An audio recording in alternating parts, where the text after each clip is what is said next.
හරි ළමයි ආයිබෝවන් කියලා පිළිගන්නවා. ඉතින් අදත් ඕගොල්ලන්ට එක පාඩම් කොටසක් කෙටි වීඩියෝ එකක් කරන්න හිතුවා. ඉතින් මේකේ අද කතා කරන්න යන්නේ 10 වසරේ පාඩමක් වෙන පස්වෙනි පාඩම වෙන ඝර්ෂණය කියන කෙටි පාඩමක්. ඉතින් මේ හැබැයි මේක සම්බන්ධ සිද්ධාන්ත සහ සම්බන්ධ ගැටලු එහෙම එනවා. නිතරම එන ප්‍රශ්නයක්. ඉතින් මේක ගොඩක් ළමයි අර එච්චර පැහැදිලි කරගන්නේ නැහැ. ලේසි පාඩමක් කියලා අතහැරලා දානවා. ඒක කරන්නේ නැහැ. එතකොට කිහිපයක දැකලා තියෙනවා මම කියන්නේ ඕලෙවල් ප්‍රශ්න වලත් කිහිපයක රචනා ස්ට්‍රක්චර් ප්‍රශ්න ව්‍යුහගත රචනා ප්‍රශ්න වලත් ඉරිගාන ප්‍රශ්න කිහිපයක අනිවාර්යයෙන්ම එනවා මේ ඝර්ෂණය කියන පාඩම. අද ඒක කතා කරන්න යන්නේ. එතකොට අපි පාඩම් පටන් පොඩි හැඳින්වීමක් කරලා ඉන්න ඝර්ෂණය. හරි. එතකොට මේ ඝර්ෂණය කියලා කියන්නේ මොකක් හරි දෙයක චලිතයට විරුද්ධව චලිතය නවත්තන්න මොන හරි දෙයක් චලිතයක් වෙනවා කියන්නේ මොකද? එයා ඉන්න තැන වෙනස් කරගන්නවා. පිහිටුම වෙනස් කර ගැනීමට තමයි කියන්නේ චලිතයක් කියන්නේ.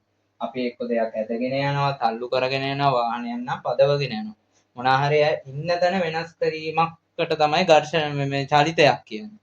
එතකොට මේ චලිතය වෙන්න නම් අපි හිතන්නකෝ මොකක් හරි හරි ලේසිම දෙයක් වාහනයක් ගැන හිතමු. වාහනයක් පාරේ යනවා නැත්නම් බයිසිකලයක් මොටර් සයිකලයක් මොකක් හරි පදිනවා වගේ හිතන්නකෝ.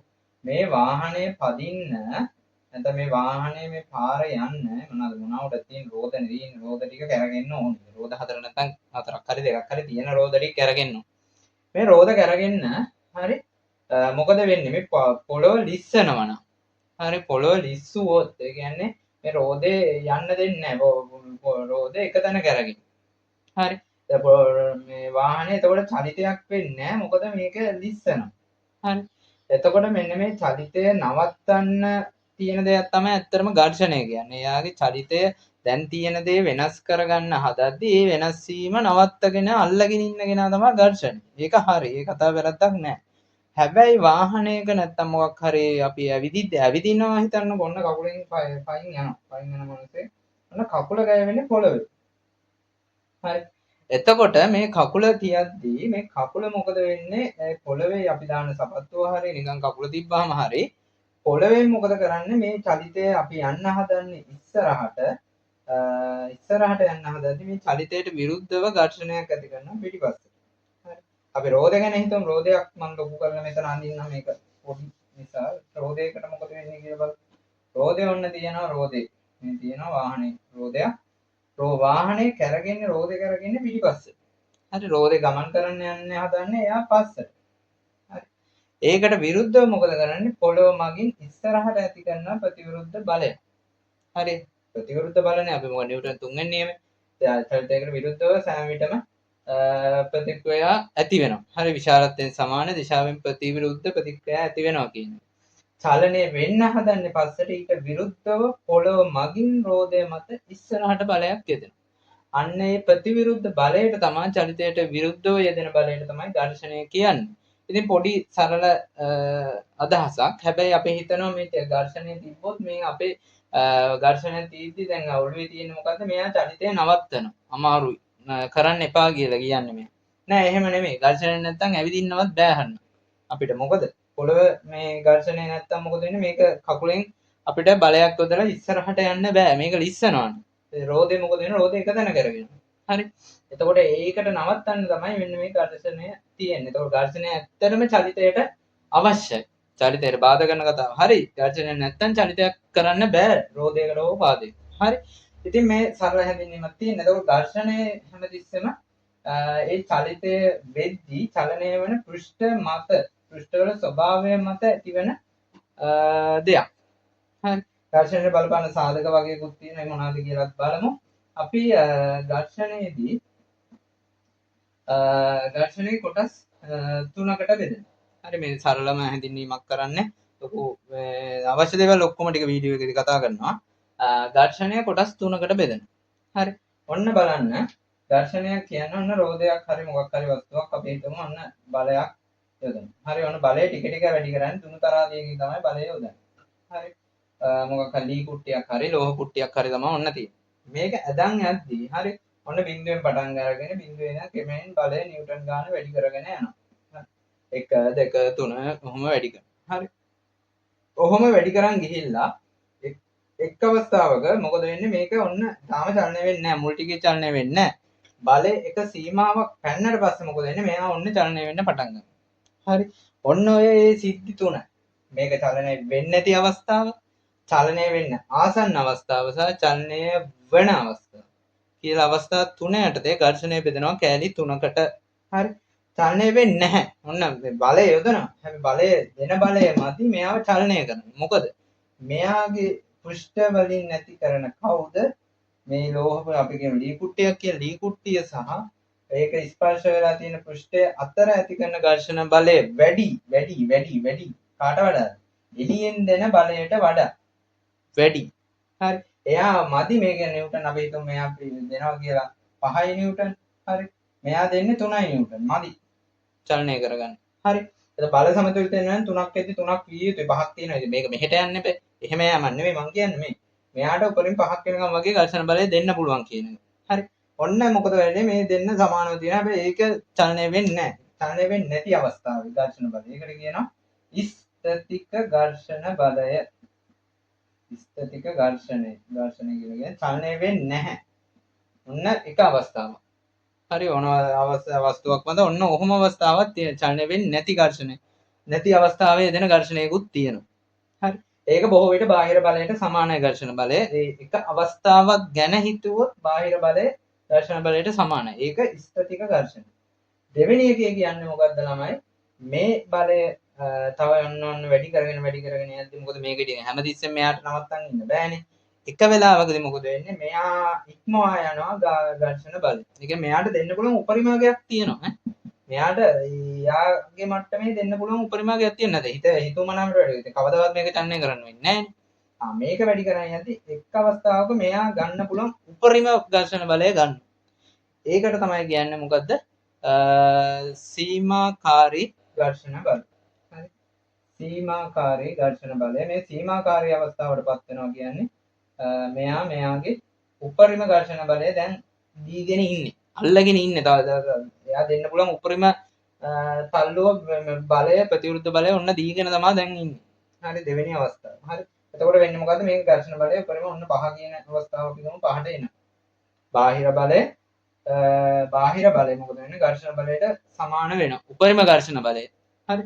මේක තමයි වස්තුවට යෙදෙන්න පුළුවන් උපරිම ඝර්ෂණ බලය. ඊට පස්සේ මොකද වෙන්නේ? ඔන්න තව එකක් වැඩි කරපු ගමන් නැත්නම් තව පොඩි දශම ගානකින් හෝ මේ පැන්න ගමන් මේ 5 කියනාගේ අපි හිතමු 5.1. ඔන්න මොකද වෙන්නේ? චලනය වෙන්න පටන් ගන්නවා. චලනය වෙද්දිත් ඉතින් මේක නැති වුණා කියන්න බෑනේ.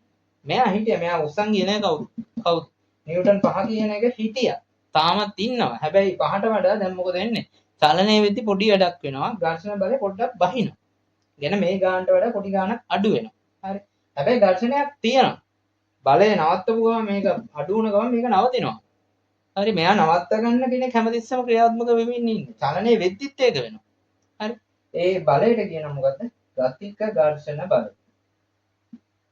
ගතික ඝර්ෂණ බලය කියලා කියනවා. හරි. මොකද්ද? චලනය වන අවස්ථාවේ යෙදෙන ඝර්ෂණ. ඔන්න ඝර්ෂණ බල තුනයි. හරි. ස්ථතික ඝර්ෂණය, ඊළඟට තියෙනවා සීමාකාරී ඝර්ෂණය. එයාට දෙන්න පුළුවන් උපරිම ඝර්ෂණය. ස්ථිර ඝර්ෂණය කියන්නේ චලනය වෙන්නේ නැති අවස්ථාවේ ඝර්ෂණය. සීමාකාරී ඝර්ෂණ කියන්නේ මේ වස්තුවකට ගන්න පුළුවන් එයාට ගන්න පුළුවන් උපරිම ඝර්ෂණ බලය. ඊට පස්සේ ගතික ඝර්ෂණ බලය කියන්නේ සීමාකාරී එක පැන්න ගමන් මොකද වෙන්නේ? මේ වස්තුව චලනය වෙන්න ගන්නවා. ඒ කියන්නේ එයා ගතික අවස්ථාවටපත් වෙනවා. ගතික අවස්ථාවේ නිකන් ඉන්නේ ඝර්ෂණයක් ක්‍රියාත්මක වෙනවා. හරි. බාහිර බලය නවත්වපු ගමන් මොකද වෙන්නේ? මෙයා නවතිනවා. හරි. ගතික ඝර්ෂණ බලය ක්‍රියාත්මක වෙමින් තියෙනවා. ඔන්න ඝර්ෂණ බල තුන. ස්ථතික ඝර්ෂණය, සීමාකාරී ඝර්ෂණය, ගතික ඝර්ෂණය. හරි. මේක හැබැයි මේ ප්‍රස්ථාරයක් තියෙනවා. ඕගොල්ලන්ට පොඩ්ඩක් ඔළුවට දාගන්න වෙන ප්‍රස්ථාරයක් තියෙනවා. හරි. එතකොට මෙන්න මේ තුන් දෙනාව ඝර්ෂණ බලය අනුව ප්‍රස්ථාරයකට දැම්මොත් මොකද වෙන්නේ කියලා පොඩ්ඩක් බලමු. මේ ප්‍රස්ථාරය එක සැරයක් ඇවිල්ලා තියෙනවා. හරි. ඔන්න දානවා මොකද්ද බාහිර බලය. අපි නිව්ටන් බාහිර බලය සහ ඝර්ෂණ බලය. මම ඝර්ෂණ බලය උඩට ගන්නවා. ඝර්ෂණ බලය මේක බාහිර බලය. මොකද වෙන්නේ? හරි. ඔන්න බාහිර බලය ටික ටික වැඩි වෙනවා. බාහිර බලය ටික ටික වැඩි වෙනවා. බාහිර බලය ටික ටික වැඩි වෙනවා. වැඩි කරද්දී ඝර්ෂණ බලය මොකද වෙන්නේ? ඊට සමානව වැඩි වේගන යනවා. හරි. එහෙම වැඩි වේගන ගිහිල්ලා මොකද වෙන්නේ? මෙයා යනවා ටිකක් උඩට. ගිහිල්ලා යාගේ මේ අවස්ථාව මොකක් වෙන්නේ නැද්ද මේ තුනේ? 1 2 3. හරි චලනය වෙන්නේ නැති අවස්ථාව. ඒ කියන්නේ මොකද්ද? ස්ථතික අවස්ථාවේ තමයි මෙයා යන්නේ. මොකද්ද? බාහිර බලය වැඩි කරන්න ඝර්ෂණ බලය වැඩි කරගන්නවා. හරි. ඒක මොකද වෙන්නේ? ඒ ගිහිල්ලා ඔන්න එක තැනකට පස්සේ මෙයා එන්න පුළුවන් උපරිම ගානට එනවා. ඔන්න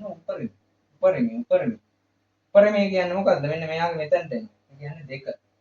මොකද්ද? සීමාකාරී ඝර්ෂණ අවස්ථාවටපත් වෙනවා. හරි. මේක තාම හැබැයි චලනය වෙන්නේ නැහැ. තාම චලනය වෙන්නේ නැහැ. චලනය වෙන්න ඔන්න වෙන්නේ ඉන්නේ. තව පොඩ්ඩ වෙන්න ගමන් ඔන්න චලනය වෙනවා. මේ අවස්ථාවට වෙනකන් ඇවිල්ලා තියෙන්නේ. හරි. ඔන්න තව චුට්ටක් වැඩි කරනවා. තව පොඩ්ඩක් දීලා බලන්න මොකද වෙන්නේ කියලා. ඔන්න ගමන් මොකද වෙන්නේ? ඔබ දැකලා ඇති. මොකක් හරි කුට්ටියක් ලී කුට්ටියක් මොකක් හරි එහෙම අදිද්දී මේක කරලා බලන්න පුළුවන් විද්‍යාගාරේ උනා. මේ පරීක්ෂණයම කරන්න පුළුවන් ලී කුට්ටියකට නම් බැරි වෙයි. යාක ලෝහ කුට්ටියක් මොකක් හරි දාලා දුනු තරාදේ ටික ටික ඇදගෙන යද්දී එක වෙලාවකදී මොකද වෙන්නේ? මේක චලනය වෙන්නේ නැතුව ඉඳලා ටිකක් බලය හිමීට වැඩි කරන් යනදී එක තැනකදී අතට තේරෙනවා මේක ඉස්සරහ නිකන් පැනලා නිකන් ගැස්සිලා වගේ චලනය වෙන්න පටන් ගන්නවා. පොඩ්ඩක් ගැස්සෙනවා. ඉස්සරහට පයින්නවා. අතට ඒක තේරෙනවා. ඒ ගැස්සීමක් නැත්නම් ඒ පැනීම වෙන්නේ මෙන්න මේ මෙතන තියෙන ඉඳන් මේකට මාරු වෙද්දි. කවුද? සීමාකාරී ඝර්ෂණය ඉඳන් ගතික ඝර්ෂණයට පණිද්දි නැත්නම් මාරු වෙද්දි තමයි ඔන්න ඔය ගැස්සීම එන්නේ. මොකද්ද? ගති සීමාකාරී ඝර්ෂණය පොඩ්ඩක් වැඩි. ගතික ඝර්ෂණයට වඩා ගතික ඝර්ෂණයට එනවා කියන්නේම ඝර්ෂණ බලය අඩු වෙනවා. අඩු වෙලා ඊට පස්සේ මොකද වෙන්නේ? ඊට පස්සේ ක්‍රියාත්මක වෙන්නේ ගතික ඝර්ෂණ බලය. ඔන්න බලය කොච්චර බාහිර බලය වැඩි කරත් එයා ත්වරණය වෙනවා මිසක් ඝර්ෂණ බලය වැඩි කරගන්න ඝර්ෂණ බලය එකම විදිහට ක්‍රියාත්මක වෙනවා. හරි. ඔන්න තියෙනවා මොකද්ද? බාහිර බලයත් එක්ක මේ වස්තුව මත ක්‍රියා කරන ඝර්ෂණ බලය වෙනස් වෙන ප්‍රස්ථාරය. මේක එක සැරයක් හෝ දෙපාරක් විතර අහලා තිබ්බ මෙන්න මේ විස්තරය ගැන. මෙන්න මෙතන මේ සීමාකාරයේ පොඩි උලක් වගේ උඩට ගිහින් පහළට ඒමට හේතුව තමයි මෙතන මෙයා ඝර්ෂණ බලය සීමාකාරී ඝර්ෂණ බලයට වඩා ගතික ඝර්ෂණ බලය පොඩ්ඩක් පල්ලෙහෙන් ඉන්න. නැත්නම් පොඩ්ඩක් අඩුයි. හරි. ඒක පෙන්වන්න තමයි මෙන්න මේක තියෙන්නේ. හරි. ඉතින් තේරෙන්නේ නැති මේ වැඩේ මොකක්ද කියලා ඝර්ෂණය කියන්නේ මොකක්ද සහ ඝර්ෂණ බඳින කොටස් ටික මොකක්ද කියන එක. ඊට පස්සේ මේකේ ඝර්ෂණ බලපාන ප්‍රධාන සාධක දෙකක් තියෙනවා. එකක් තමයි අපි හිතමු පෘෂ්ඨ දෙකක් ඔන්න ගෑවිලා තියෙනවා කියලා. හරි. ඒ ගෑවිලා තියෙන පෘෂ්ඨ වල මොකක්ද? එකක් තමයි සාධකේ පෘෂ්ඨ ස්වභාවය. පෘෂ්ඨ ස්වභාවය. ඒ සිනිඳු පෘෂ්ඨයන් නම් මොකද වෙන්නේ? සිනිඳු පෘෂ්ඨයක ඝර්ෂණය අඩුයි. ඉතින් හරිය ලිස්සනවනේ. මේ බෝඩ් එකේ උනත් සිනිඳු පෘෂ්ඨය. මේක ලිස්සනවා. හරි. එතකොට එකක් පෘෂ්ඨ ස්වභාවය, අනිත් එක තමයි මොකද්ද? මේකට ඝර්ෂණ බලපාන සාධකය තමයි මොකද්ද? මෙයාගේ තියෙන අභිලම්බ බලය. බර දැන් බරක් වෙන්න ඕනේ නැහැ හැමතිස්සෙම. අභිලම්බ බලය. දැන් වස්තුවකට තියෙන බරක් මෙයාගේ මේ කොච්චර පල්ලහැට තල්ලුවක් තද කරගෙන ඉන්නවද කියන එක කොච්චරද කියන එක මත ඝර්ෂණ බලය වෙනස් වෙනවා. එකක් තමයි දෙවෙනි සාධකය තමයි අභිලම්බ බලය. අභිලම්බ බලය. පෘෂ්ඨ වර්ග ස්වභාවය එකක් රළුද සිනිඳුද කියන එක ඊළඟ එක තමයි අභිලම්බ බලය. ඔන්න ඔය සාධක දෙක තමයි ප්‍රධානව ඝර්ෂණය බලයට සම්බන්ධ ඝර්ෂණය රඳා පවතින සාධක දෙක මතක තියාගන්න. වර්ග බලය නම් බලපාන්නේ නැහැ. හරි. සාධක වලට ඔන්න ප්‍රශ්නයක් එනවා. ඝර්ෂණ බලපාන සාධකයක් නොවන්නේ උදාහරණ උත්තරේ තමයි වර්ග බලය. පෘෂ්ඨ වර්ග බලය අඩු වුණත් වැඩි වුණත් ඒ පෘෂ්ඨ මත ක්‍රියාත්මක වෙන්නේ පෘෂ්ඨ එකම පෘෂ්ඨ ස්වභාවය සහිත අපි හිතමු එකම බර තියෙන වස්තු දෙකක් නම් දෙන්නගේ වර්ගඵලය වෙනස් වුණා කියලා ඝර්ෂණ බලය වෙනස් වෙන්නේ නැහැ. හරි. ඝර්ෂණ බලය එකමයි. හරි. අපිට ඝර්ෂණ බලය මයින් පුළුවන් ඒ දුනුතරදී මොකක් හරි දාලයක චලනය වෙන්න වෙන අවස්ථාව වෙනකම් ඒක ඝර්ෂණ බලය මැන ගන්න පුළුවන්. ඉතින් ඝර්ෂණය අඩු කරලා සහ වැඩි කරලා පාවිච්චි කරන අවස්ථා තියෙනවා. අපි ඝර්ෂණයක් වැඩි කරගන්න අවස්ථාවක් තමයි රෝදවල කට්ට කැපෙනවා. කට්ට නැත්තම් කපනවා. හරි. සපත්තු වල කට්ට කැපීම ගන්න පුළුවන්.